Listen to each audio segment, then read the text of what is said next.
আমেদাবাদের বিমান দুর্ঘটনার রেশ কাটেনি এখনো, তার মধ্যেই আরেকটি দুর্ঘটনা। এবার কেদারনাথে ভেঙে পড়ল হেলিকপ্টার। মৃত্যু হয়েছে ৫ জন যাত্রীর, নিখোঁজ ২ যাত্রী। উদ্ধার কাজে নেমেছে এনডিআরএফ ও এসডিআরএফ। প্রাথমিকভাবে জানা গিয়েছে গৌরীকুণ্ড ও ত্রিযুগী নারায়ণের মাঝে গভীর জঙ্গলে ভেঙে পড়েছে হেলিকপ্টারটি।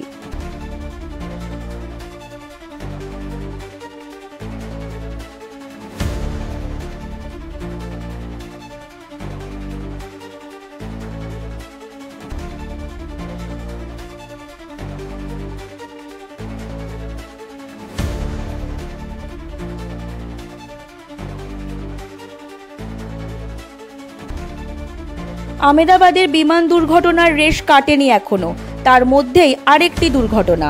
এবার কেদারনাথে ভেঙে পড়ল হেলিকপ্টার। মৃত্যু হয়েছে ৫ জন যাত্রীর, নিখোঁজ ২ যাত্রী।